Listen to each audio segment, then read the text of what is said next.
अस्सलाम वालेकुम नाज़रीन, मैं हूं हारून रफीक और आप देख रहे हैं होशियारियां। दोस्तों, आजकल व्हाट्सएप पर एक मैसेज बहुत गर्दिश कर रहा है। वो मैसेज ये है कि जापान में उनका जो टोल्स हैं उनका सिस्टम बैठ गया और 38 घंटे तक जो ऑटोमेटिक कंप्यूटर डिडक्ट करता है गाड़ियों की प्लेट देख के, जो पैसे डिडक्ट करता है, वो नहीं हो पाए। तो उन 38 घंटों में 24,000 ड्राइवर्स ने वहाँ खुद मैनुअली जाके अपने पैसे उस गल्ले में या उस जगह या उस खिड़की में रख दिए। 24,000 लोगों ने फिर भी वो पैसे वहाँ जमा कराए और ये नहीं सोचा, हालांकि गवर्नमेंट ने अलाउ कर दिया था, खोल दिए थे सारे टोल प्लाजाज कि आप गुजर जाएं जिसको गुजरना है, लेकिन फिर भी उन्होंने अपने ज़मीर की आवाज़ के मुताबिक वहाँ पैसे रखे और गुजरे। उसके बाद उस मैसेज में जो मज़ीद तफसीलात हैं वो ये हैं कि हमारी तरफ देखिए, उनकी तरफ देखिए, उनकी सिविक सेंस देखिए, उनकी एज अ नेशन इंटेग्रिटी को देखिए, वगैरह वगैरह। और उसके बाद हमारे बारे में गुफ्तगू है कि हमारा ये है, हम ऐसे करते हैं, वैसे करते हैं, वगैरह वगैरह। असल में नाजरीन बात ये है कि हम बहुत मर्तबा अपने दिमाग को खुद ट्रेन करते हैं अपने ही खिलाफ, खुद को खुद नीचे गिराते चले जाते हैं। हमेशा बात के दो रुख होते हैं, एक other side of the coin भी होती है। आप अगर आज अपने दिमाग को ये कहना शुरू कर दें कि मैं बहुत कमज़ोर हूं और मैं बीमार हूं, तो 3-4 दिन के बाद आप वाकई बीमार पड़ जाएंगे। आप ट्राई करके देख लें, बिकॉज आपका दिमाग आपकी बात को सुनता है, आपकी सोच को भी सुनता है। असल हकीकत यह है कि 9.5 लाख के करीब वहां व्हीकल्स गुजरे, 9.5 लाख, और कंप्यूटर चेक कर रहा था एक एक की प्लेट, लेकिन पैसे डिडक्ट नहीं कर पा रहा था। सिर्फ 3% लोगों ने वहां पैसे रखे, और ज्यादातर उनमें वो लोग भी थे जिनको ये खौफ था कि अगर मैं पैसे दिए बगैर चला गया तो कल को ये हमसे पैसे वापस मांग लेंगे। मतलब ये कि 97%, 97% लोगों ने पैसे नहीं दिए। हालांकि उसके बाद गवर्नमेंट ने ये कहा भी कि जो पैसे देना चाहता है वो डिडक्ट करवा ले, हमारे पास रिकॉर्डिंग सबकी है कि कौन कौन गुजरा, लेकिन उन्होंने पैसे नहीं दिए। वो भी खैर उन्होंने कहा कि अगर आपकी मर्जी आप दे सकते हो दे दें, उन्होंने नहीं दिए। अब ये है असल रुख बात का। इसी तरह अगर आप दूसरों को देख देख के और इस तरह की सोशल मीडिया पोस्ट देख देख के अपने दिमाग को ये बताते रहेंगे कि हम अच्छे नहीं हैं, तो आहिस्ता आहिस्ता जो मायूसी इस वक्त हम में फैल चुकी है ना, वो बहुत ज़्यादा बढ़ जाएगी और वाकई ये नेशन भी उसी तरह बीमार हो जाएगा जैसे आप अपने दिमाग को कहते रहेंगे वो आपको बीमार कर देगा। ऐसा नहीं है। अगर बाहर का निज़ाम अदल पे चल रहा है तो हमारा निज़ाम भी ईमान पे चल रहा है। बहुत से ऐसे लोग हैं जो हराम कमा सकते हैं लेकिन वो नहीं कमा रहे। जब मैं इस शो पे आता हूँ आपके सामने, हम 15-20 लोग आते हैं स्क्रीन पे, तकरीबन 71 लोग हैं, 71 जो सिर्फ स्टूडियो के यानी लाहौर में जो हम रिकॉर्डिंग करते हैं उसमें उनका हिस्सा है, वो उसमें शामिल हैं। ये सब लोग कोई जुर्म नहीं करते, ये बड़ी मेहनत करते हैं। हम बैठ के शो कर रहे होते हैं, हमारे कैमरामैन जो हैं वो खड़े रह के पूरा शो करते हैं। इसलिए बहुत से ऐसे लोग हैं जो ईमानदारी से ज़िंदगी गुजार रहे हैं और परसेंटेज इंशाल्लाह ज़्यादा ही होगी। खुद को एलिवेट करें, अपनी सेल्फ रिस्पेक्ट को बढ़ाएं। आइए इसी पैगाम के साथ शुरू करते हैं आज का शो। आज आपको एक घराने में लेके चलते हैं और देखते हैं उनके ड्राइंग रूम में क्या हो रहा है। आपको पता आदत तो मेरी है, तो आइए चलते हैं। क्या कहने जी, सुभान अल्लाह, किड्डियां सोहणियां गल्लां करदा बच्चा। यकीन करो बे, क्या अच्छी बात की है। यानी वो लोग उत्थे पैसे रख के चले गए हैं। मरे ईमानदारी कह दी, दसन दे अभी 30% ने रखे, 70% होता ही नंगे। 3%, सिर्फ 3%, 100 में से 3 लोग रख गए। चलो 3% तो है ना ऐसे लोग। और इसमें भी मैं आपको खान साहब ये बात बताऊं कि ये आप लोगों में भी मसला है। आप खुद भी ना अपनी सेल्फ रिस्पेक्ट जो है ना, अपनी इज्जत नफ्स जो है, आप खुद भी उसको मजरू करते हैं। वो कितना है जी? मैं बताता हूँ आपको पता है, आप जब यूके जाते हैं इवेंट्स वगैरह करने, वहां का मौसम देखा है कितना डिप्रेसिंग है।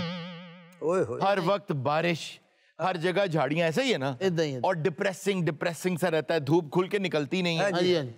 वो जो उस इलाके में लोग थे ना, वो डार्क एजेस में रहते थे। आपको पता है यूरोप की जो तारीख है, जो डार्क एजेस से उसको निकाला है, किसने निकाला है आपको पता है? जी किसने? आर्टिस्टों ने। क्या बात। जो निशाते सानिया हुआ वो आर्टिस्टों ने, यानी खान साहिबान ने असल में यूरोप को तारीख दौर से निकाल के रोशन दौर में लाए। और देख लो कैसी गल है, खान साहब ने वीजा नहीं दिंदा यूरोप।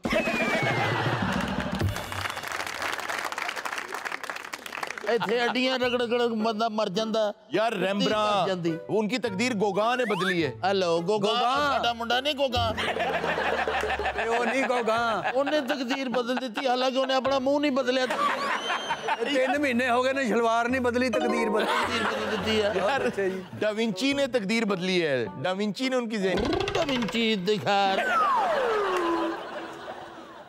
ਅੱਛਾ ਸਾਨੂੰ ਇਹ ਦੱਸੋ ਅਸੀਂ ਕਿੱਦਾਂ ਕੌਮ ਦੀ ਤਕਦੀਰ ਬਦਲ ਸਕਦੇ अपने जैसे और लोग बनाओ, लोगों को झुकते सिखाओ, इस काम की तरफ रागिब करो। ਉਹ ਸਾਨੂੰ ਤਾਂ ਮਾੜਾ ਸਮਝਦੇ ਆ ਕਹਿੰਦੇ ਢਾੜੀ ਆ ये वो क्यों कहते हैं पता है? हाँ। क्योंकि तुमसे जलते हैं, तुम्हारा दिमाग बहुत तेज काम करता है, तुम्हारी विट बड़ी स्ट्रांग है। क्या कि तुम्हें पता है बाहर बेवकूफ आदमी के बारे में क्या कहते हैं? क्या कहते अगर हैं? कोई आदमी जाहिलाना बात कर दे ना, पागलों वाली या गलत बात कर दे, हाँ जी। तो कहते हैं लगता है कि तुम्हारी विट विड्रॉन है, मतलब तुम्हारे अंदर विट ही नहीं है, तुम बेवकूफ पागल हो गए हो। ਮੈਂ ਤੈਨੂੰ ਕਿੰਨੀ ਵਾਰੀ ਕਿਹਾ ਵੀ ਤੇਰੀ ਵਿਟ ਵਿਟਰਾਉਣ ਹੋ ਆ ਦੇਖ ਰਿਹਾ क्या? इधर है। आहा, ਤੂੰ ਕੀ ਸਮਝਦਾ ਚੂਹਾ ਫੜ ਕੇ ਲੈ ਆਏ ਅਸੀਂ ये फ्लूस है। ਨਹੀਂ ਜੀ ਕੱਲ ਬਰਾਤ ਲੱਗੀ ਸਾਡੀ ਫਲੂਸ ਕਾਹਦੇ ਲਈ ਅਸੀਂ ਗੁਬਾਰੇ ਵੇਚਦੇ ਆ ਬਰਾਤ ਲੱਗੀ ਕੱਲ ਬਹੁਤ ਵਧੀਆ अच्छा अच्छा ਬਹੁਤ ਸੋਹਣੀ ਬਰਾਤ ਸੀ ਅੱਛਾ। ਨਜ਼ਰ ਲੱਗੀ ਸਾਹਮਣੇ ਕੰਨ 'ਚ ਲੱਗੀ ਇਹ ਤਾਂ ਐਵੇਂ ਜੀ ਪੈਸਾ ਬਹੁਤ ਹੋਇਆ ਸਾਨੂੰ अच्छा ਅਸੀਂ ਜਦ ਬੜੇ ਆ ਜੀ ਬਰਾਤ ਦੇ ਵਿੱਚ ਮੁਬਾਰਕੀ ਦੇਣ हाँ। ਤੇ ਉੱਥੇ 2 ਪਾਰਟੀਆਂ ਹੋ ਗਈਆਂ अच्छा 2 पार्टियां हो गई। ਉਹ ਪਾਰਟੀਆਂ ਉੱਥੇ ਹੋ ਗਈਆਂ ਉਹਨਾਂ ਨੇ ਕਿਹਾ ਜੀ ਕਿ ਤੁਹਾਨੂੰ ਇੰਨੇ ਪੈਸੇ ਦੇਾਂਗੇ ਇਸ ਪਾਰਟੀ ਨੂੰ ਜੁਗਤਾਂ ਕਰੋ ਉਸ ਪਾਰਟੀ ਨੇ ਆ ਕੇ ਇਹਦੇ ਨਾਲ ਰਾਬਤਾ ਕਰ ਲਿਆ हाँ।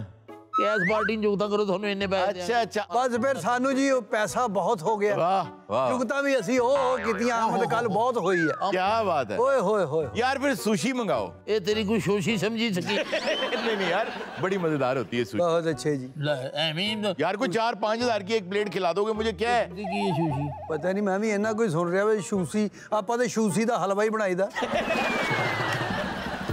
यार खिला दो, मैं याद करूंगा। खान साहबान से कहा था, उन्होंने मुझे सुशी अपने घर खिलाई थी। ਨਹੀਂ ਤੂੰ ਇਹ ਸੋਚ ਕੇ ਸਾਨੂੰ ਯਾਦ ਕਰੀ ਵੀ ਮੈਂ ਖਾਨ ਸਾਹਿਬ ਨੂੰ ਕਿਹਾ ਸੀ ਜੀ। ਤੇ ਉਹਨਾਂ ਨੇ ਨਹੀਂ ਖੁਲਾਈ ਮੈਂ ਕਿਹਾ ਗੁਣ ਲਵੋ ਅੱਜ ਕੋਈ ਘਰ ਦੇ ਵਿੱਚ ਵੀ ਕੁਝ ਪਕਾਉਣਾ ਕਿ ਨਹੀਂ ਇਹ ਦੇਖੋ ਜੀ ਅਰਮਾਲ ਸਾਡਾ ਪੈਸੇ ਵਾਲਾ ਵਾ ਜਿਵੇਂ ਟਾਲੀ ਤੋਂ ਤੋਤਾ ਫੜ ਕੇ ਲਿਆ ਇਹ ਤੋਤਾ ਜਾਂ ਨਹੀਂ ਪੜੀ ਤਾਂ ਸੀ ਹਲ हाँ, बिल्कुल ऐसे ही।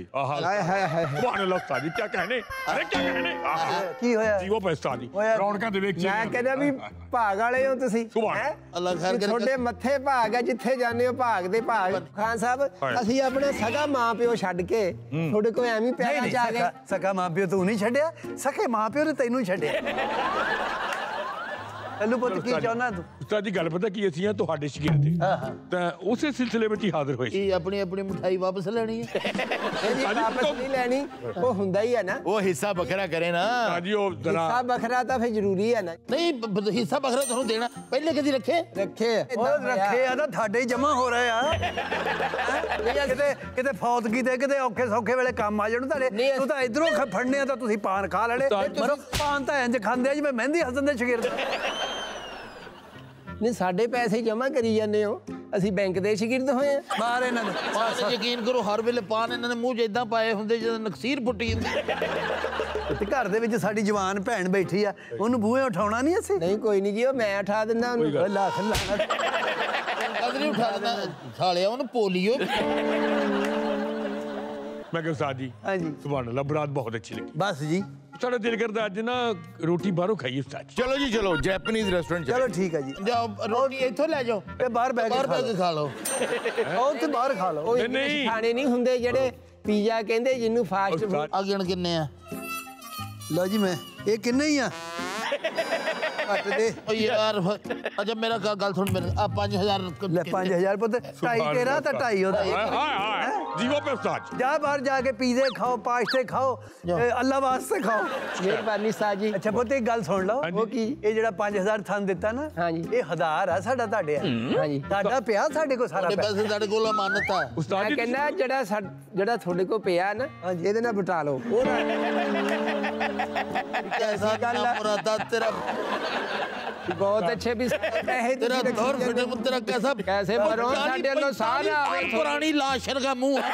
ਇਹਨਾਂ ਦੋਵਾਂ ਦੀ ਵਜ੍ਹਾ ਤੋਂ ਸਾਨੂੰ ਕਨਾਤਾ 'ਚ ਵੜਨ ਨਹੀਂ ਦਿੰਦੇ ਉਹ ਮੈਂ ਕਿਹਾ ਉਹਨਾਂ ਨੂੰ ਵੀ ਕੋਈ ਪੈਸੇ ਦਈਏ, ਚੰਗਾ ਈਵੈਂਟ ਲੱਗਾ ਸਾਡਾ। ਕਿਹਨੂੰ ਦਈਏ? ਉਹ ਆਪਣੀ ਭੈਣ ਨੂੰ ਵੀ ਦਈਏ ਕੁਛ, ਉਹ ਮੇਰੀ ਮਿਸਿਸ ਆ ਉਹਨੂੰ ਵੀ ਕੁਛ ਦਵੋ। ਉਹ ਪਿਛਲੀ ਵਾਰੀ ਦਿੱਤੇ ਨੇ, ਪਿਛਲੀ ਜਿਹੜੀ ਬਰਾਤ ਆਈ ਹੈ ਨਾ ਧੀਆਂ ਧਿਆਣੀਆਂ ਦਾ ਹੁੰਦਾ ਵਿੱਚ ਉਹ ਸਾਰਾ। ਦੋ ਧੀਆਂ ਧਿਆਣੀਆਂ ਕਾਦੀਆਂ, ਤੇਰੀ ਬੀਵੀ ਹੈ ਤੇ ਇੱਕ ਭੈਣ ਹੈ। ਤਾਂ ਭੈਣ ਦੀ ਵਜ੍ਹਾ ਤੋਂ ਰੱਬ ਰਿਜ਼ਕ ਦੇ ਰਿਹਾ। ਇੰਜ ਬਦੀਦ ਨਾ ਹੋ ਜਾ ਕਰ ਇੱਕ ਦਿਨ ਕੱਟਿਆ ਜਿਆ ਹੁਣ ਨਹੀਂ ਬਦਲਣੇ ਮੈਂ ਨਾ। ਇਹ ਨਾ ਕਰ। ਏ ਬਿਸ਼ੋ ਬਿਸ਼ੋ ਅੰਦਰ ਨੂੰ ਖੁੱਲਣਾ ਸਾਰਾ ਸੈੱਟ ਨਾ ਸੁੱਟ ਦਈ।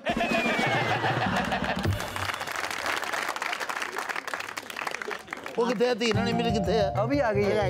अस्सलाम भाई ने वालेकुम अस्सलाम जी। ਜਿਉਂਦੀ ਰਹੋ ਜਿਉਂਦੀ ਰਹੋ। हाँ जी वालेकुम ਬਸ ਰੱਬ ਤੁਹਾਡੇ ਨਾਂ ਦਾ ਰਿਜ਼ਕ ਦੇ ਰਿਹਾ ਸਾਨੂੰ। ਬਸ ਹਨ ਕਰੀਬ ਤੇਰਾ ਵਿਆਹ ਕਰ ਦੇਣਾ ਅਸੀਂ। हाय वालेकुम ਬਿਸ਼ੋ ਬਹਿ ਜਾ ਬਹਿ ਜਾ ਕੁੜੀਏ। ਬਹਿ ਜਾ। वालेकुम अस्सलाम। ਉਹਨਾਂ ਨਾਲ ਵੀ ਸਲਾਮ ਕਰ ਲਓ, ਮਰ ਚੱਲੇ। ਸਲਾਮ ਕੀਤਾ ਉਹਨਾਂ ਨੇ। ਤੂੰ ਰੱਜੇ ਕਬੂਤਰ ਦੀ ਤਰ੍ਹਾਂ ਗੁਰੂ ਕਰੀ ਜਾਣ ਡਿਆ। ਨਾਲੇ रात वाले जेड़ा तुसी फंक्शन करके आए हो हाँ जी। वावा दिहाड़ी लगी फिर ਉਹ ਬਸ ਰੱਬ ਦੀ ਰੋਟੀ ਦੇ ਰਿਹਾ, ਚੰਗੀ ਮਿਲ ਗਈ ਸਾਨੂੰ। हाय ਸਾਲਾ 5000 ਬਿਸ਼ੂ ਨੂੰ ਦੇ। ਅਬ ਮੈਂ ਨਹੀਂ ਲੈਂਦੀ। ਕਿਉਂ? ਜਦੋਂ ਦੀ ਤੇਰੇ ਘਰ ਗਈ ਹੋਈ ਆ ਹੈਂ? ਆ ਵੇਖ ਮੇਰੀਆਂ ਬਾਹਾਂ ਖਾਲੀ ਹੈ। ਕਦੋਂ ਖਾਲੀ ਹੈ? ਜਿਹੜੇ ਦਬਾ ਲਾ ਉਹਦੇ ਤੇ। भाई ने ए जो भी पैसा आंदा है ना ये मेरे नसीब दा आंदा है ਹਲਾ ਤੂੰ ਦੇ ਇਹਨੂੰ। यार मैं सोच रहा हूँ ਕੱਲ ਹੀ ਹੂੰ ਹਾਂ ਕਰੀ ਜਨ। भाई नहीं करता यार वो। भाई ਉਹ ਯਕੀਨ ਕਰੋ, ਲੱਗਦਾ ਵੀ ਰਾਤ ਨੂੰ 2:30-3 ਵਜੇ ਰੇਡੀਓ ਲੱਗਾ। ਇਹਦਾ ਕੀ ਲਿਆ? नहीं तो भाई ने ਇਹ ਤੇਰੇ ਆ, ਇਹ ਜੋੜੀ ਜਾ ਤਾਗੋਂ ਆਪਣੀਆਂ ਬਾਹਾਂ ਭਰ ਲੈ। हेलो ਆ 5000 ਉਹਨੂੰ ਦੇ ਕੁੜੀ ਨੂੰ। ਨਹੀਂ ਉਹਨੂੰ ਜ਼ਿਆਦਾ ਦੇ, हां मैं देख रही ਧੀ ਧਿਆੜੀ ਆ। हाय ਹਲਾ 5 ਹੋਰ ਦੇ ਦੇ। नहीं नहीं 5 और दे यार। मैं ਆ ਮੈਂ ਦੇ जी ਤੇ ਇਹਨੂੰ ਨਵਾਂ ਦੇ ਦੇ। ਆ ਦੇ ਉਹਨੂੰ। ਐ ਲੈ ਭੈਣ ਮੇਰੀਏ, ਤੂੰ ਠਹਿਰ ਜਾ। ਤੂੰ ਵਿੱਚੋਂ ਮੈਨੂੰ ਪਤਾ ਨਾ 26 ਮਾਰ ਲੈਣੀ ਆ। हां हर चीज ਇੰਜੀ लता ਫੇਰਦੀ ਮੈਂ ਇੰਜੀ ਫੇਰਦੀ ਜਦੋਂ ਦੀਆਂ ਆਈਆਂ। अच्छा, आप वैसे बड़ी खुश नसीब बहन है कि आपके भाई आपका ख्याल रखते हैं। ਹੈ ਜੀ, ਹੈ ਜੀ। बहुत ख्याल और ये आप ना एक लिटमस टेस्ट है, जिंदगी में कभी कर लीजिएगा। ਇਹ ਕਰਵਾ ਲਈਏ, ਇਹਦਾ ਕਿੱਥੋਂ ਹੋਣਾ?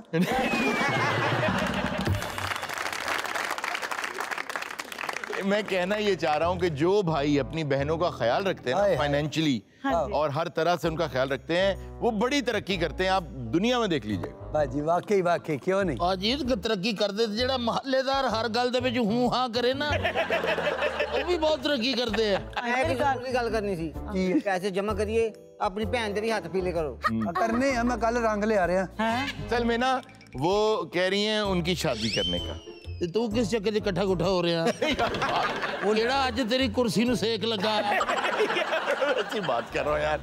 ਚਲੋ ਅੰਦਰ ਜਾਓ ਤੁਸੀਂ। ਜਾਓ। ਉਹ ਹਾਂਡੀ ਲਈ ਵੀ ਪੈਸੇ ਦੇ ਦੇ। ਆਂਡੀ ਲਈ ਤੇ ਉਹ ਤੇਰਾ ਹੱਥ ਰੋਕਿਆ ਲੈ ਦੇ ਜਿੰਨੇ ਮਰਜ਼ੀ। ਆ ਲੈ ਫੜ ਤੂੰ ਆਈ। ਇੰਨੇ ਨਹੀਂ ਦੇਣੇ।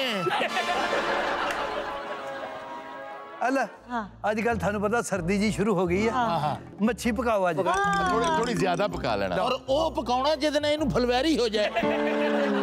ਈਸ਼ੋ ਹਾਂਜੀ ਰਿਆ ਉੱਠ ਖਲੋ, ਜਿੱਥੇ ਬੰਦਾ ਵੇਚਦਾ ਉੱਥੇ ਬਹਿ ਜਾਂਦੀ ਹੈ। आए हाय ਬਹਿ ਜਾਂਦੀਆਂ। ਬਹਿ ਜਾਓ, ਚਲੋ ਅੰਦਰ। ਮੱਛੀ ਪਕਾਓ, ਮੋਟੇ ਕੰਡੇ ਵਾਲੀ ਲਿਆਉਣੀ ਆ। ਅੱਛਾ ठीक है ਬਰੀਕ ਕੰਡੇ ਸਾਡੇ ਕੋਲ ਨਹੀਂ। ਦਹੀਂ ਸੀ ਪਾ ਕੇ ਨਾ ਤੇਰਾ ਗ੍ਰੇਵੀ ਵਾਲੀ ਬਣਾਉਣੀ ਆ। ਕੱਢ ਲੈ। ਲੋ ਨਜ਼ੀਰ ਖਾਨ, ਮੈਂ ਤੈਨੂੰ ਗੱਲ ਕਰਨ ਲੱਗਾ। ਹਾਂ ਜੀ। ਕੰਨ ਖੋਲ ਕੇ ਤੇ ਮੂੰਹ ਘੁੱਟ ਕੇ ਮੇਰੀ ਗੱਲ ਸੁਣ। ਇਹ ਕੰਨ ਨਹੀਂ ਮੈਂ ਖੋਲ ਸਕਦਾ, ਮੈਂ ਫਿਕਸ ਕਰਾਏ ਆ। ਓ ਯਾਰ ਦੇਖ ਮੇਰੀ ਗੱਲ ਸੁਣ। ਮੇਰਾ ਮੁੰਡਾ ਜਿਹੜਾ ਨਾ, ਆਹੋ। ਇਹਨੂੰ ਮੈਂ 1 ਰੁਪਈਆ ਨਹੀਂ ਦੇਣਾ, ਹਾਂ। ਕਿਉਂਕਿ ਕੂੜ ਅਤਾਈ ਬੱਚਾ ਇਹ ਸਾਡੇ 'ਚ ਰਲਦਾ ਹੀ ਨਹੀਂ। ਇਹਦਾ ਸਾਡਾ ਕਾਲਜ ਚ ਪੜ ਰਿਹਾ ਬੇਟਾ। ਮੈਂ ਨਹੀਂ। ਨਾ ਉਹ ਪਤਾ ਕੀ ਆ, ਉਹ ਸੁਸਾਇਟੀ ਹੋਰ ਦਾ, ਅਸੀਂ ਹੋਰ ਸੁਸਾਇਟੀ ਦੇ ਆ। ਇਹਦਾ ਹੁੰਦਾ ਗੱਲ। ਦੇਖ ਮੇਰੀ ਗੱਲ ਸੁਣ। ਔਲਾਦ ਦੀ ਗੱਲ ਮੰਨਣੀ ਪੈਂਦੀ ਜਦੋਂ ਮੈਂ- ਜਵਾਨ ਹੋ ਜਾਏ। ਜੀ, ਪਰ ਕੱਲ ਬਿਲकुਲ। ਨੂੰ ਸਾਡੇ ਮੂੰਹ ਤੇ ਚਪੇੜਾ ਮਾਰਨ ਚੰਗੇ ਰਾਹ। क्यों नहीं जी। हेलो। यार तू अपना नाना हारून बशीर रख ला। आपको मैंने कहा था ना क्या मैं लव रूबी से मैं प्यार करता हूँ। आज उसके वालिद साहब और रूबी खुद हमारे घर आ रहे हैं रिश्ते की बात करने। डैड मैं ना उनसे एक झूठ बोल चुका हूँ। ਮੈਂ ਪਿਓ ਤੇ ਗਿਆ। नहीं मैं उनको कह चुका हूँ कि मेरे वालिद साहब ना बहुत पाए के शायर हैं। मेरी जाने बला भी शायरी की हुंदी है। ਹਾਂ ਜੀ। मैनू तो सिर्फ वो शेर याद है ਕਿਹੜਾ ਜੀ? कि मैं गड्डी नू बड़े आराम नाल बैक कीता है। ਬਸ ਅੱਗੋਂ ਮੈਨੂੰ ਪਤਾ। अच्छा जी पुत, झूठ बोल के रिश्ते नहीं करीदे हुंदे। चचा मैंने आपके बारे में भी कहा है कि मेरे चचा बहुत बड़े अदीब हैं, सफरनामे लिखते हैं, इनके बड़े नावल हैं, अफसाने हैं। कीड़ा तू यार बेटा, तुमने इतनी ज्यादती की है, गड़ियां। अब उनके सामने वो झूठा, अब उसने तो सफरनामे नहीं लिखे, वो तो उनके सामने झूठे। चलो अब्बा की जगह तो चलो मैं बोल लूंगा, शायरी मुझे आती है। आप कैसे बोलेंगे? मतलब अब बात कवर नहीं करनी यार। अल्लाह तेरी जिंदगी करे, कोई घर तेरा भरा कोई नहीं, ऐसी जगह ओनू बुलवा दे। अच्छा तो वो आ रहे हैं अब? हाँ जी वो आ रहे हैं, प्लीज उनके सामने ना कुछ जुगत पानी नहीं करनी। ये लो डैड वो ना पहुंच गए हैं, गाड़ी पार्क कर रहे हैं। काका मैं तो पहले तेनू तो वैसे ही मुंह नहीं लाਉਂਦਾ कर गया मैंने की लोड़ है मैं उन्हां नाल गल करा प्लीज ये उठा लेगा। एक मिनट आज सफरनामा लगा लवा मैं अपना। एक मिनट मैं भी अपना दीवान थले दे लवा। एक मिनट देखी प्लीज प्लीज। भाई हुन लगदा मैं सफरनामा नहीं था। अरे वाह, वैसे अदीब से लग रहे हो आप। लग रहे हो? हाँ। एक मिनट हुन मैं सोच रहा। वाह वाह वाह, ठीक है, वेरी गुड डैड। आप भी को हुलिया बनाए ना। अच्छा मैं आपको बताता रहूंगा अशार ना, तो आप सुनाते रहिएगा। शुक्रिया शुक्रिया, बस 10 दिन है ना। हाँ हाँ आ जाओ रूबी आ जाओ। सलमान कैसे हो? अस्सलाम वालेकुम जी। बहुत खुशी हुई जी आपसे मिलकर। सेठ सुहेल बच्चा आपका बहुत जिक्र कर रहा था सफरनामे में। अरे थैंक यू सेठ सुहेल आप। वाह घर में हमारे वाह खुदा की कुदरत है। अरे वाह वाह वाह, क्या अदबी और क्या बात। हम उनको देखते हैं, कभी अपने घर को देखते हैं। अरे क्या बात ज़ौक लोग हैं भाई आप। भाई सलमान जी भाई तुमने बहुत ठीक कहा था कि तुम्हारे डैड का ज़ौक बहुत अच्छा है। Thank you thank you. भाई बैठने के लिए नहीं कहेंगे। बैठिए बैठिए आप बैठिए। पधारिए पधारिए।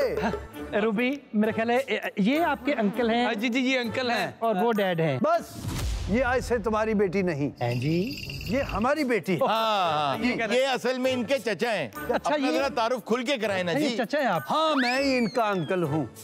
असल में ना मैंने जिंदगी में बहुत सफर किया है और बड़े बड़े सफरनामे लिखे हैं। जी वो तो थोड़ी जुत्ती दी मिट्टी दस रही है।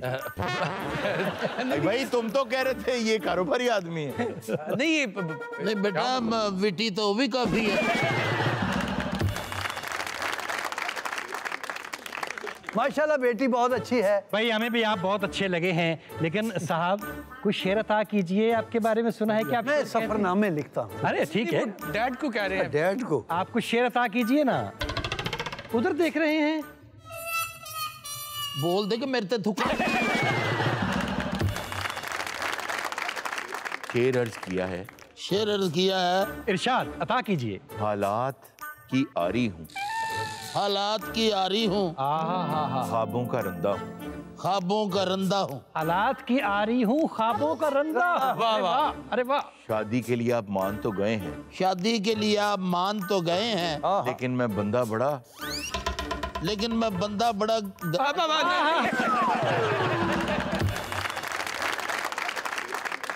बहुत चंगा हूँ। लेकिन रदीफ और काफिया मिल नहीं रहा। तू लेके ऐसे मरासियां जिन्होंने मेरे ते जुगता कीता ना। खान साहब किथे बसाता जे मैनू तुसी। क्या हुआ? ओ इन्हां इन्ना बड़ा प्रोग्राम दिता है, इन्हां ने जलील करा के रख दिता है। दो पार्टियां उत्ते हरून साहब बन गई सन, दोवें एक दूजे नूं जुगता कर रहे सन। इन्हां नूं नहीं सी पता कि बहुत बड़ा बदमाश है, इहनूं भी जुगता करदे रहे ने। ओह माय गॉड, मैनू जुगता कीतियां ने मैं छौड़े ला देंगा। आप दसो हरून साहब जी हो ज्यादा हुलिया जुगत बनती नहीं।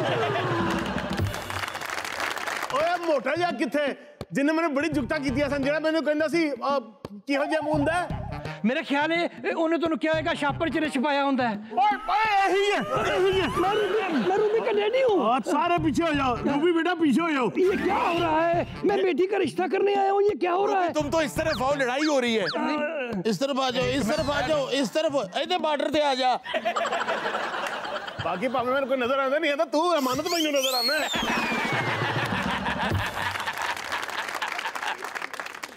नाज़रीन वक्त में छोटे से ब्रेक के कहीं बजाएगा और मिलते हैं ब्रेक के बाद।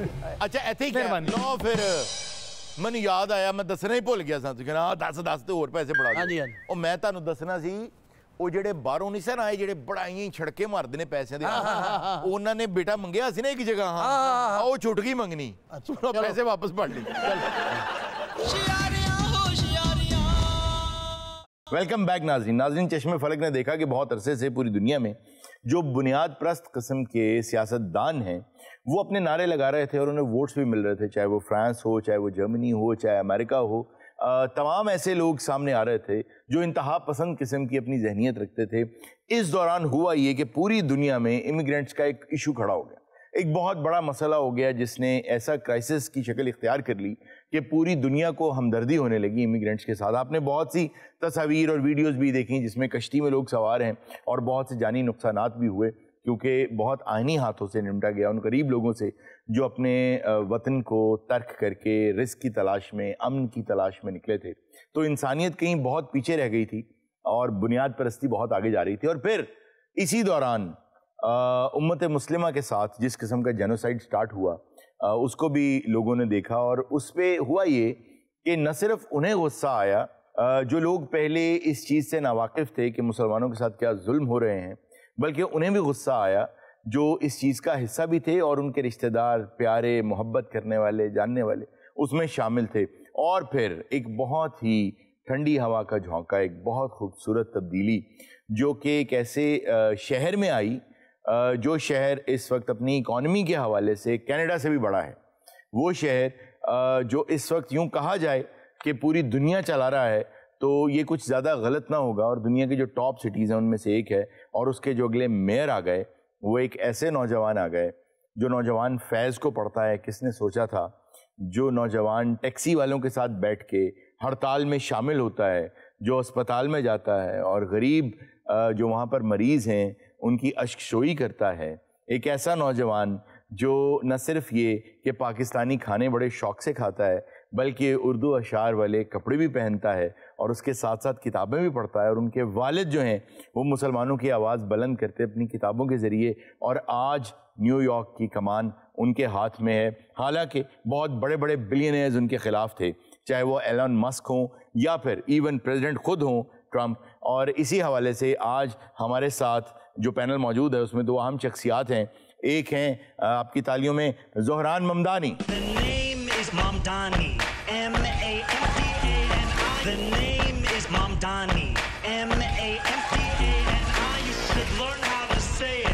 जी ममदानी, वेलकम, आपको बहुत बहुत मुबारक हो। Thank you so much sir, बहुत बहुत शुक्रिया। लेकिन मैं ट्रंप साहब को बताना चाहता हूं कि अगर वो मेरा नाम क्लियरली पढ़े तो इसमें कुछ मिसिंग है।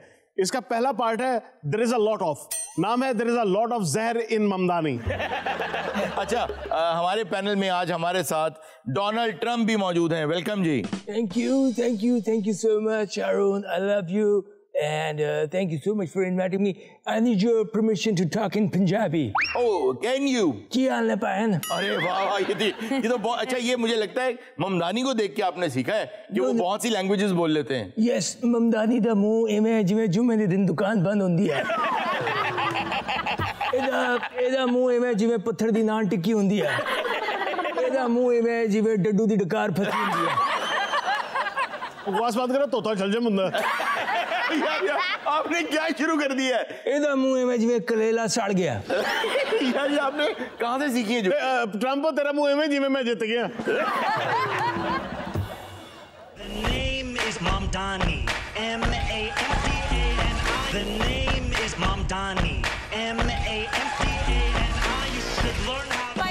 I'm sorry हारून साहब, मुझे आपको यहाँ पर रोकना पड़ेगा। ये तो कहीं से भी ज़ोहरान ममदानी नहीं लगता। वो तो एक बहुत पर्सनालिटी वाला इंसान है। इतना उसका पेट नहीं निकला हुआ जितना इस जहर ममदानी का निकला हुआ है। ये लोकल है तो थोड़े पैसे नहीं मिल गया।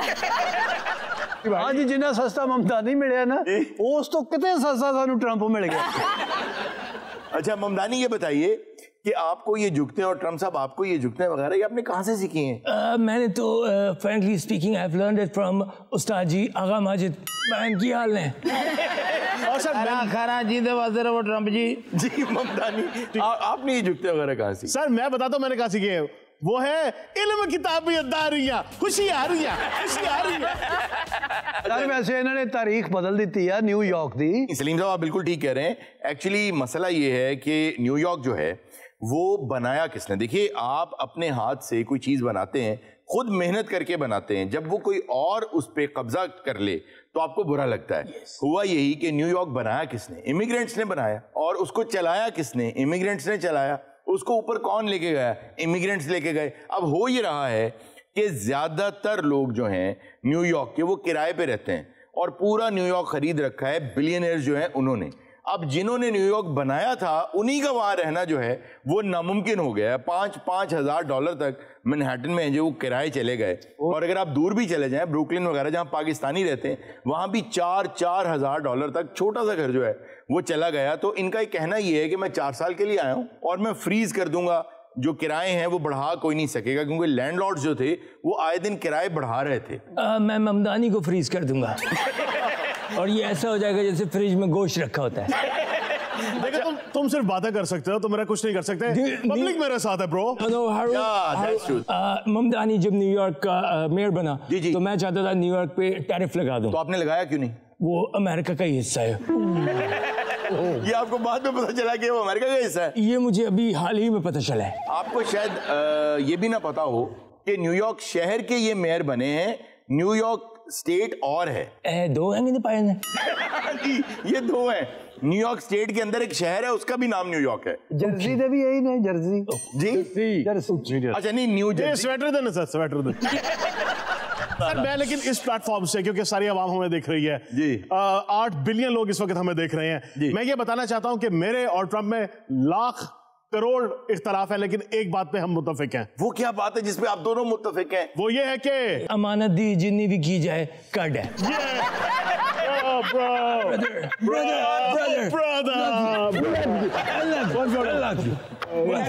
यार आप वापस अमेरिका चले जाए दोनों यार। What are you saying?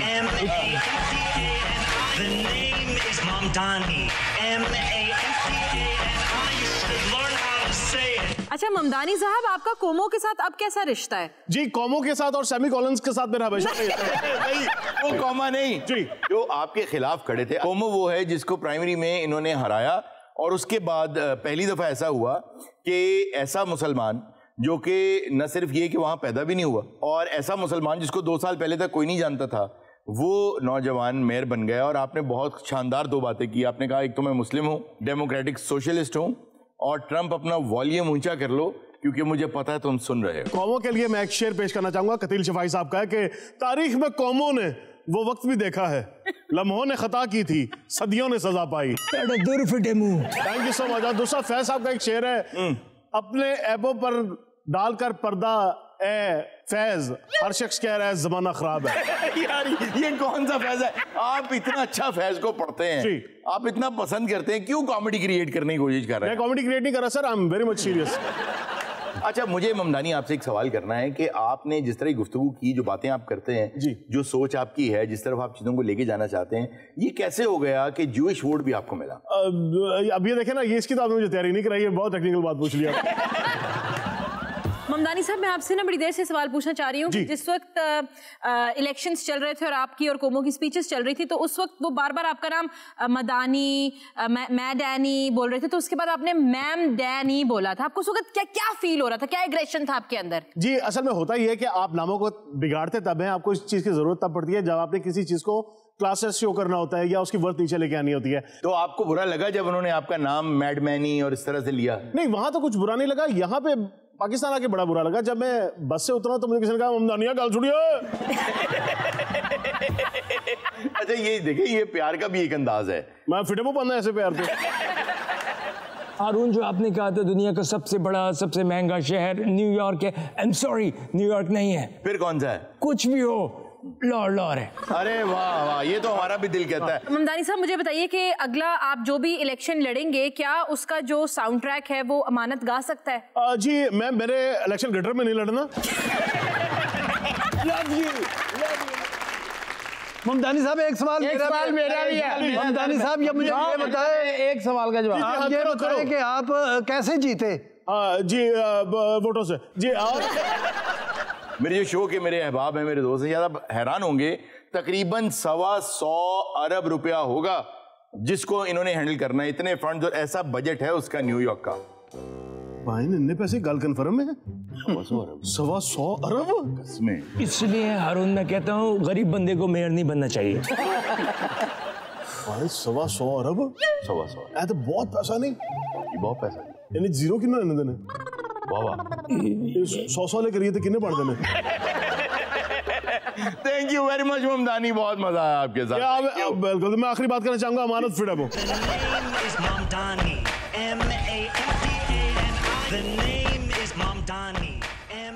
तो उनको इन्होंने हराया है, और ये 2 चीजें बहुत शानदार हैं आपकी कि आपने। Thank you. पहले सुन तो ले पायन, मैं क्या कह रहा हूँ। अगर वो मेरी हदूद में आएगा तो गिरफ्तार जरूर होगा। क्या किसी का पियो भी नहीं से पढ़ सकता, SHO वाकफ है। ए ममदानी साहब मेरा क्वेश्चन ये है कि अच्छा क्या है ए ममदानी साहब की अच्छा आप हैरान होंगे सुन के शायद कि 100 अच्छा तुम्हें डर दी अच्छा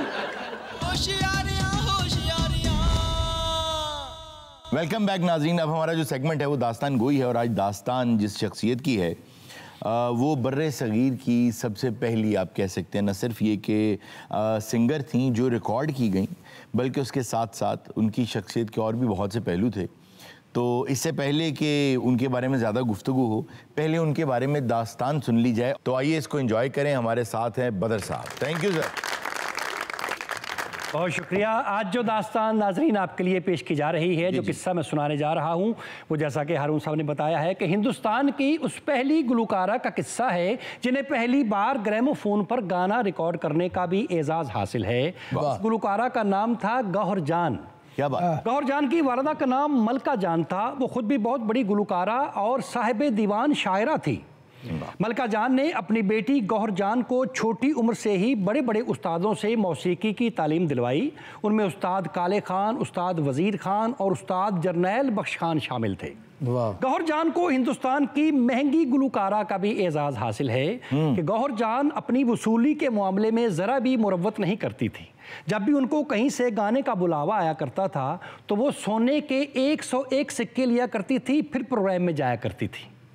तो साहब ज़माना बड़ी तेज़ी से तरक्की कर रहा था। नित नई इजादात लोगों में आहिस्ता आहिस्ता मकबूल हो रही थी और खामोश सिनेमा हिंदुस्तानियों की ज़िंदगियों का हिस्सा बनते जा रहा था, जबकि दूसरी तरफ यूरोप में मौसीकी को काले तवों पर महफूज करने का तजुर्बा किया जा रहा था, जिसको डिस्कोग्राफी का नाम भी दिया गया था। मगर हिंदुस्तान के जो क्लासिकल गुलकार थे वो इस गाने की रिकॉर्डिंग के बड़े सख्त खिलाफ थे। उनका ऐसा मानना था कि इस तरह हमारी गायकी आम हो जाएगी और लोग रूबरू बराह रास्त हमारी गायकी को सुनने की बजाय अपने घरों में ही ये गायकी सुन लिया करेंगे।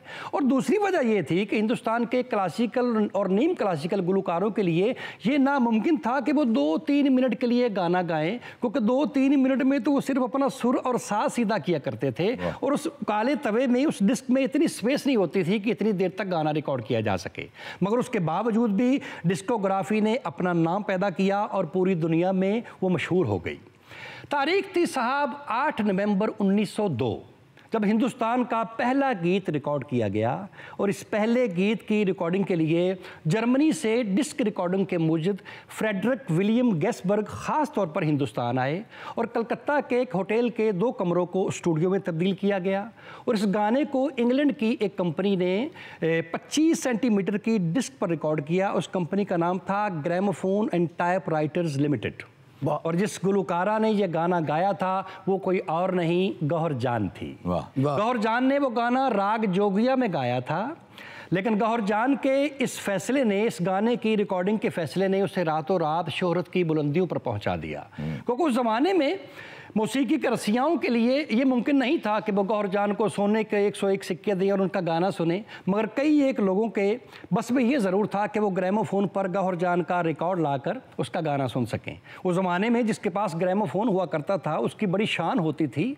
सरे शाम शौकीन लोग अपनी हवेलियों, अपने डेरों के बाद पानी का छिड़काव करते, सफ़ेद चांदनी बिछाई जाती और फिर उस ग्रामोफोन को बड़े अदब के साथ लाकर रखा जाता, उसके ऊपर कपड़ा बिछाया जाता, फिर उसके अंदर जब गौहर जान का रिकॉर्ड लगता और उसमें से गौहर जान की आवाज़ निकलती तो लोग उसे कुदरत का करिश्मा कहा करते थे और लोग अश कर उठते थे। 1902 से लेकर 1920 तक गौहर जान ने कोई 600 के करीब गीत रिकॉर्ड करवाए। उसमें हिंदी, उर्दू, पंजाबी, पश्तो, फारसी और अंग्रेज़ी के गीत शामिल थे और हर गाने के आखिर पर गौहर जान बड़े ठस्से से कहा करती थी, माई नेम इज़ गौहर जान। गौहर जान के बारे में गेसबर्ग लिखते हैं कि गौहर जान इतनी अमीर थी कि जब भी वो गाने की रिकॉर्डिंग के लिए आया करती थी तो उन्होंने यहाँ तक सोने और हीरे जवाहरात के वो कंगन पहने हुआ करते थे और जो लिबास वो एक बार पहन कर आती थी वो दोबारा कभी नहीं पहनती थी। गौहर जान कितनी अमीर थी उसका अंदाज़ा आप इस छोटे से किस्से से लगा लीजिए कि एक बार एक अंग्रेज़ गवर्नर बंगाल के लखनऊ आए तो शाम को वो गवर्नर साहब अपने एक फिटन पर, जो कि एक घोड़े वाली होती है, उस पर बैठकर शाम की सैर के लिए निकले। जब बाहर निकले तो देखा सामने एक खूबसूरत बग्घी आ रही है, जिसके आगे 6 अरबी नस्ल के घोड़े जुते हुए हैं और उस बग्घी के अंदर बड़ी खूबसूरत लेडी बैठी हुई है। तो गवर्नर साहब ने समझा ये शायद किसी रियासत की रानी महारानी है जो इतनी शान और शौकत से आ रही है। तो वो गवर्नर साहब ने अपना हैट उतार कर बड़े अदब के साथ उनको सलाम पेश किया। उस लेडी ने बड़ी अदा के साथ सलाम का जवाब दिया और उनकी बग्घी पास से गुजर गई। तो जैसे ही वो गवर्नर साहब शाम की सैर करके वापस लौटे तो उन्होंने अपने एलची से पूछा, भाई यहाँ पर किसी रियासत के कोई राजा महाराजा, कोई रानी महारानी आई हुई है? उन्होंने कहा जी क्या हुआ? उन्होंने कहा, मैं सैर के लिए निकला तो देखा एक बग्घी पर बड़ी खूबसूरत खातून जा रही थी, तो मैंने उनको सलाम किया। तो उनका स्टाफ कहने लगा, साहब वो किसी रियासत की रानी महारानी नहीं, बल्कि वो हिंदुस्तान की मशहूर गुलकारा गौहर जान है। तो साहब गवर्नर साहब को सुनकर बड़ा गुस्सा आया कि हम एक घोड़े वाली बग्घी पर जा रहे हैं और वो एक गुलकारा एक गाने वाली 6 घोड़ों वाली बग्घी पर सफर कर रही है। तो साहब उस गवर्नर साहब को इतना गुस्सा आया कि उन्होंने गौहर जान को 6 घोड़ों वाली बग्घी में सफर करने के जुर्म में 1000 रुपये जुर्माने की रसीद भेज दी। अब ये मैं उस जमाने की बात कर रहा हूँ जब सोने की 1 तोले की कीमत 20 रुपये थी। गवर्नर साहब ने सोचा कि जब 1000 रुपये जुर्माने का चालान या रसीद जाएगी तो वो तो रोते हुए आएंगे, मेरे पाँव पड़ेंगे। मगर साहब सामने गौहर जान थी। सामाईन आपको ये जानकर हैरत होगी कि गौहर जान हर रोज 1000 रुपये जुर्माना देकर 6 घोड़ों वाली बग्घी पर ही सफर किया करती थी। गौहर जान को अकबर इलाहाबादी साहब से मिलने का बड़ा शौक था, वो उनकी बड़ी चाहने वाली थी। तो एक बार इलाहाबाद अपने किसी प्रोग्राम के सिलसिले में गई तो अकबर साहब के घर गई, उनको इत्तला की गई कि हिंदुस्तान की मशहूर गुलकारा गौहर जान आपसे मिलना चाहती हैं। तो अकबर साहब कहने लगे, जी ज़हे नसीब तशरीफ़ लाएँ। दोनों की मुलाकात हुई तो अकबर इलाहाबादी साहब बला के बजला संज आदमी थे। तो गौहर ने अकबर साहब से अपने लिए एक शेर कहने की फरमाइश की। तो अकबर इलाहाबादी साहब को ये मालूम था कि गौहर जान की अभी तक शादी नहीं हुई, तो उन्होंने फिलबदी गौहर जान के लिए ये शेर कहा कि खुश नसीब आज भला कौन है गौहर के सिवा, सब कुछ अल्लाह ने दे रखा है शौहर के सिवा। तो जवाब में गौहर जान ने ये बरजस्ता कहा कि यूं तो गौहर को मयस्सर हैं हजारों ही शौहर, हाँ मगर पसंद उसको नहीं एक भी अकबर के सिवा। आज के लिए इतना ही, फिर मिलेंगे, रहे नाम अल्लाह। अरे बहुत शानदार। अच्छा भाई, ये तो आपने वाकई जो दोनों वाकयात सुनाए, ये बहुत सी किताबों में भी आते हैं जी। और वाकई वो पहली गायिका ही थी, आपने बिल्कुल ठीक कहा कि उन्होंने तो अरबी तक में जो है वो गाए, हर जुबान में हिंदुस्तान की उन्होंने गाने। और सर वो पहला गाना जो उन्होंने गाया है वो यूट्यूब पर मौजूद है, आप सुन। जी हाँ बिल्कुल, लोग सुन सकते हैं उसमें। अच्छा जो ਤੁਹਾਡੀ ਮੁੱਕ ਜਾਏ ਨਾ ਆਪਣਾ ਕੀ ਕਹਿੰਦੇ ਨੇ ਇਹਨੂੰ, ਦਾਸਤਾਨ ਗੋਈ ਮੁੱਕ ਜਾਏ ਨਾ, ਹਾਂਜੀ, ਤੇ ਮੋਮਬੱਤੀ ਨੂੰ ਫੂਕ ਮਾਰ ਦਿਆ कर। इसको अदबी रहने दें। अदबी ताहिर शहीर साहब भी हमारे साथ मौजूद हैं। वाह, चंद अशार के अलार्म ने उठाया भी पर ऐसा हो नहीं पाया, बहुत सबने जगाया भी पर ऐसा हो नहीं पाया। ये सारा झूठ है कि राज ब्यूटी का छुपा इसमें। वाह वाह वाह, ये सारा झूठ है कि राज ब्यूटी का छुपा इसमें, वो साबुन से नहाया भी पर ऐसा हुआ। ये बहुत आला। शेर मैं पढ़े अब नहीं, पहली बार तारीख में ऐसा हुआ है कि शेर शायर ने पढ़ा है और तारीफ जो है वो सुनने वाले में से एक। क्या बात। वाह वाह। गया छत टाप के मिलने तो कुत्ता पड़ गया उनका, था उसने खुद बुलाया भी पर ऐसा हुआ। खुद उसने बुलाया भी पर ऐसा हो नहीं पाया। पड़ा था दाल का डोंगा भी दावत में मेरे आगे। पड़ा था दाल का डोंगा भी दावत में मेरे आगे, तक खाने को उठाया भी मगर ऐसा हो नहीं पाया। खाने को उठाया भी पर ऐसा हो नहीं पाया। और किया वादा था खुद से 10 मिनट बस फोन देखूंगा। क्या था वादा? खुद से 10 मिनट बस फोन देखूंगा। ध्यान इससे हटाया भी पर ऐसा हो नहीं पाया। ध्यान इससे हटाया भी पर ऐसा हो नहीं पाया। और इरादा था बिना रिश्वत करूंगा काम दफ्तर में। इरादा था बिना रिश्वत करूंगा काम दफ्तर में। जमीर अपना जगाया भी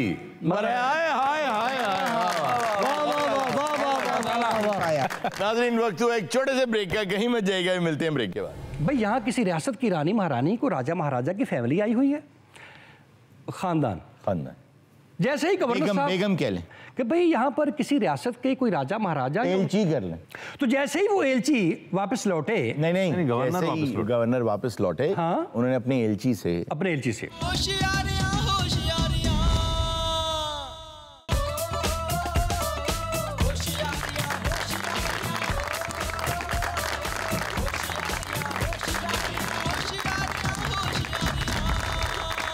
वेलकम बैक नाज़रीन। अच्छा जी, तो क्यों ना ऑडियंस से कुछ बात कर लीजिए। किसके पास माइक है जी? सबसे पहले आपके पास बेटा। अस्सलाम वालेकुम। वालेकुम अस्सलाम। मैं वलिया इरफान हूँ, FA साइकोलॉजी कर रही हूँ। अरे वाह, बहुत खूब। शेर सुनाऊंगी। शेर सुनाएंगी? ये किसके लिए है शेर? मैंने खुद लिखा था। वैसे ही आपने खुद तो लिखा था, लेकिन किसी को तो जहन में रख के लिखा होगा। अपने लिए लिखा मैंने, दुनिया को देखते हुए जो इसमें मुआशी बुराइयां चल रही हैं वो। आपने मुआशी बुराइयों को देखते हुए गोगे? नहीं ये मुआशी बुराइयां नहीं, और माशरती बुराइयां गोगे सारी ये तो। वाह। अच्छा, मैं गोगे से इसलिए बात कर रहा हूँ, इन सब में ना यही मेरा बेस्ट फ्रेंड है। बेशक। उसकी वजह ये है कि पढ़ा लिखा समझदार डिसेंट सिर्फ ये है जी। आई एम सॉरी, अल्लाह पाक ने ना ਤੁਹਾਨੂੰ बड़ा डाउन टू अर्थ रखा, ਤੁਸੀਂ ਚਿੱਕੜ ਭਰਿਆਂ ਨੂੰ ਗੱਲ ਲਾਉਂਦੇ। ਮੈਨੂੰ ਪਤਾ ਤੁਸੀਂ ਨਾਲੀ ਚੋਂ ਗੇਂਦ ਗੂੰਦ ਕੱਢਣ ਲਈ ਰੱਖਿਆ। जी बेटा सुनाइए शेर। कैसे बनाए मुझ जैसे को दोस्त, ये दुनिया बनाती है पैसे को दोस्त। मेरी हर बात पर एतराज होने लगा है, यहाँ हर कोई मुझसे नाराज होने लगा है। कल तक तो सब तेरे यार थे वली, लगता है पैसे का इफलास होने लगा है।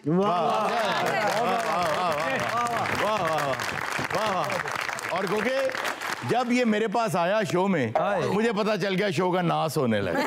वाह, बहुत आला। उसकी ना 2-4 दिन मेरे ना लड़ पो, फ्रेंडशिप हटाओ। जी बेटा। अस्सलाम वालेकुम। वालेकुम अस्सलाम। मैं ज़ैनब अमजद हूँ, मैं पोइट्री सुनाऊंगी। अब मुझ पर हक ना जिताना तुम, तेरे हिस्से का मर चुका हूँ मैं। वाह वाह। बेईमानी भी तेरे इश्क ने सिखाई थी, तू पहली चीज थी जो माँ से छुपाई थी। ओहो, तो पहली चीज थी जो, हालांकि ये भी झूठ है। वाह वाह, बहुत आला। ये भी एक रस्म दुनिया है गालिब, पहले बदल जाना उसके बाद बिछड़ जाना। गालिब ढोलकपुरी। उससे कहना मेरी सजा में कुछ कमी कर दे, उससे कहना मेरी सजा में कुछ कमी कर दे, आदि मुजरिम नहीं गलती से इश्क हुआ था।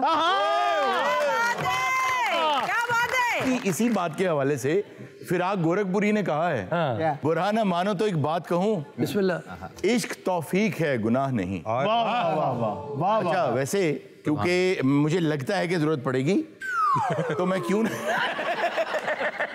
अच्छा, मुझे लगता है। अच्छा, साड़ियां बच्चियां ना इस शो दी साइकोलॉजी नहीं समझ।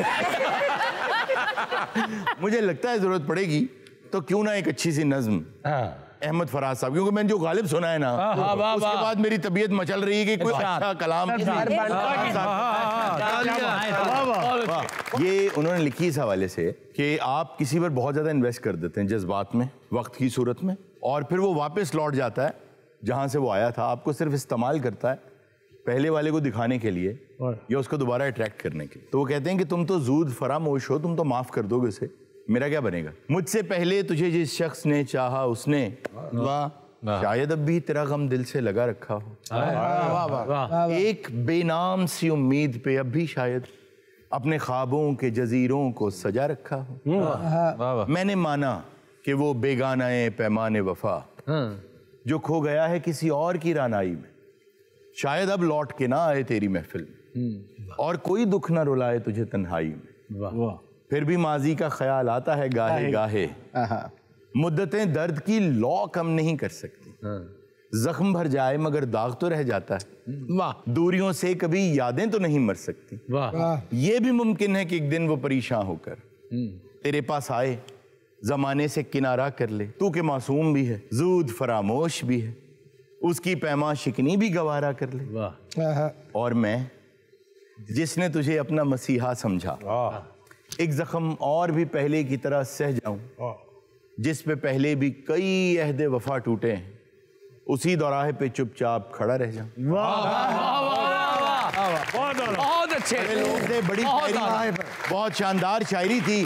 अब जब इतने बड़े लोगों के कलाम हमने सुने समझे तो क्यों ना अब शहरोज के पास चलते हैं? तो चलते हैं शहरोज के पास। शहरोज आज एक सॉन्ग कवर कर रहे हैं हमारे लिए और बड़ा अपबीट और बहुत अच्छा सॉन्ग है, तो चलें इनसे सुन ही लेते हैं। क्या ख्याल है? क्या बात है जी। ओवर टू यू जी।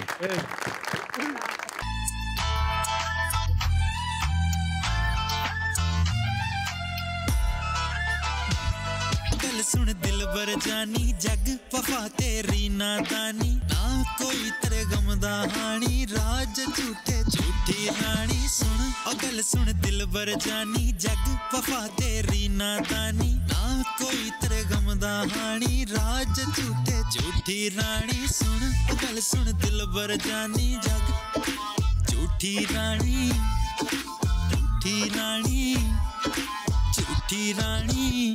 अरे बहुत आना। नाज़रीन ये था आज का शो। इंशाल्लाह आपसे मुलाकात होगी नेक्स्ट शो में। अपना बहुत सा ख्याल रखिएगा। अल्लाह हाफिज।